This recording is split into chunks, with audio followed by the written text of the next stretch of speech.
شادی کی پہلی رات بیوی کے پاس جانے کا سنت طریقہ کیا ہے؟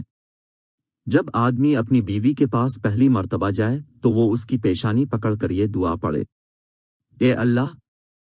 میں تجھے اس عورت کی بھلائی کا سوال کرتا ہوں، اور جس طبیعت پر تو نے اس کو پیدا کیا ہے اس کی بھلائی کا سوال کرتا ہوں، اور تجھ سے پناہ مانگتا ہوں اس کے شر سے، اور جس طبیعت پر تو نے اس کو پیدا کیا ہے اس کے شر سے۔ اور اگر اسے ڈر ہو کہ جب وہ اس کی پیشانی پکڑ کر یہ دعا پڑے گا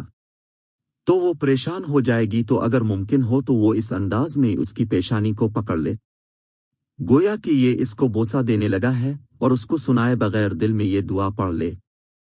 پس وہ اپنی زبان سے تو اس دعا کو پڑھے، لیکن اس طرح کہ اس کی بیوی کو سنائی نہ دیتا کہ کہیں وہ پریشان نہ ہو جائے۔ اور اگر اس کی بیوی طالبہ ہو تو واضح طور پر اس کی پیشانی پکڑ کر اس کو یہ دعا سنا کر پڑھنے میں کوئی حرج نہیں ہے۔